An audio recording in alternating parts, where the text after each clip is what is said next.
So as Deontay Wilder defends his WBC title in devastating fashion, we're asking, where does the Bronze Bomber go from here? What's next?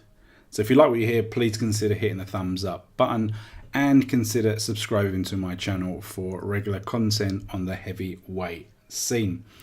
So as I say, Deontay Wilder defended his WBC title against Bermane Stiverne by stopping him inside one round.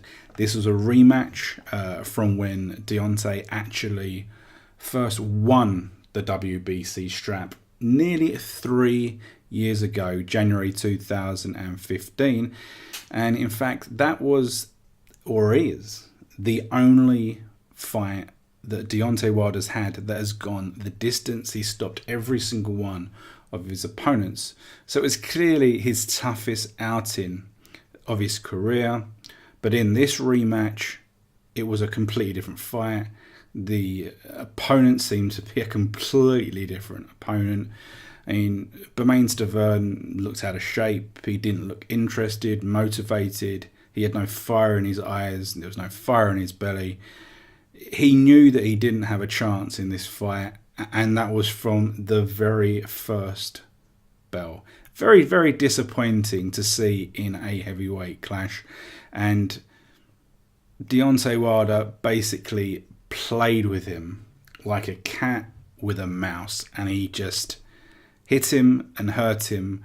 And after that first knockout, when he just walked up to him, hands down, and just was like a statue waiting for Stiverne to show any form of intent, and then he just landed devastating shots, taking him down for the second time.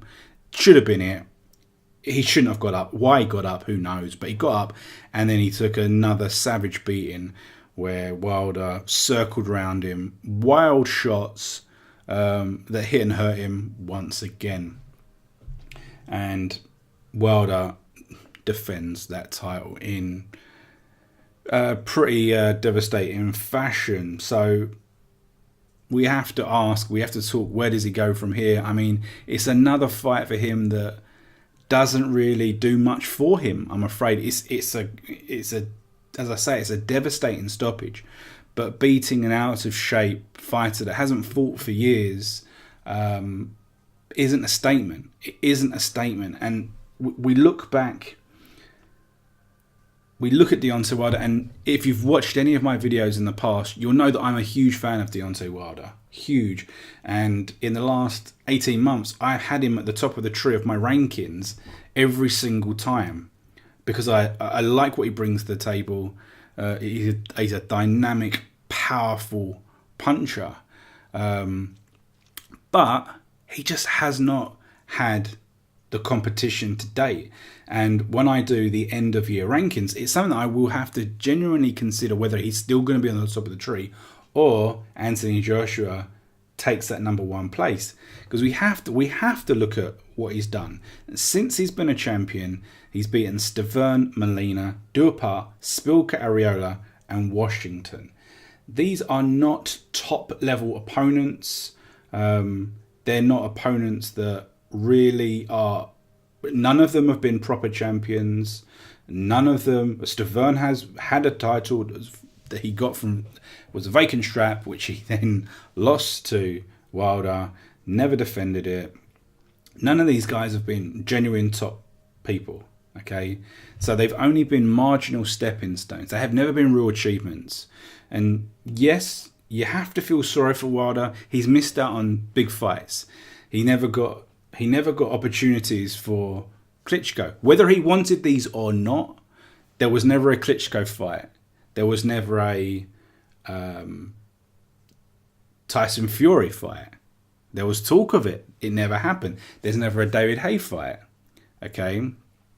These fights, they're not on his CV. Okay. So it's been difficult. You've also got the palaver with Povetkin. That fight never happened. And that was scheduled to happen last summer. That would have been such a massive fight. And it really would have been a statement for him to have gone on and won that fight. And I've spoken about that on so many occasions. These fights haven't happened, and that's why we've ended up having people like Areola and Washington, who are much lower level. I mean, Gerald Washington's gone on and lost to Gerald Miller now as well, so he's kind of completely out of the picture. Areola shouldn't have really have got a title shot in the first place. I believe that he was another late replacement. I think, was he a late replacement for the Povetkin, if I remember rightly? So it's just been a bit of a mess. It's been a real disappointing situation for Deontay Wilder. And we know what he wants. We know that he wants Anthony Joshua.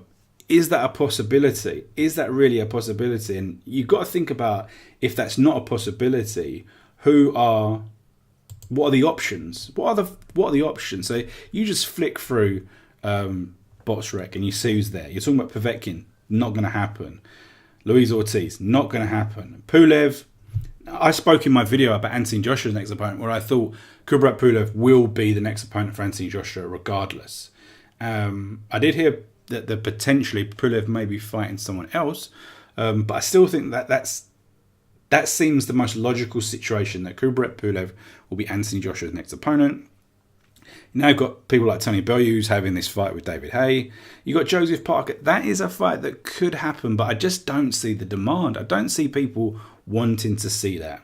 Then you've got a list of people that there is going to be zero interest. There's going to be fights that are going to be put together on nonsense cards. We're talking about people like Dominic Brazil, Hammer, Miller. These people, Duhaupas, Whack. I know some of these guys have got fights, so it's not necessarily possible, and if they lose, then they're completely out of the picture. But there really is a lack of options, a real lack of options for Deontay Wilder. Now, as I said in that post-fight interview that he gave straight after the fight, he said he wants Anthony Joshua, and he was said, but Eddie Hearn says you have to come over and fight Dillian Whyte in London.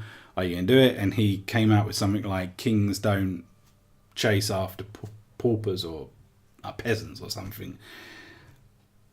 For me, I think that fight's incredibly likely. As I say, it would not surprise me if it's at all possible that you see a double header of Kubrat Pulev and Joshua, Wilder and Whyte.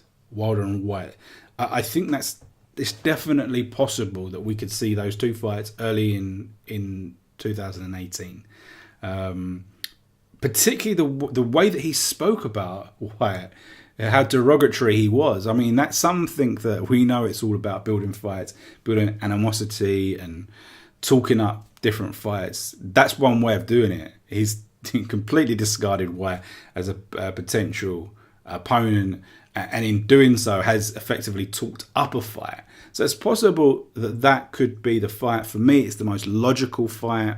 I don't see the next fight being Anthony Joshua, because I think if we are going to see Anthony Joshua versus Deontay Wilder, which effectively will be for all the main belts, what that says to me, it says summer 2018 outside Wembley Stadium.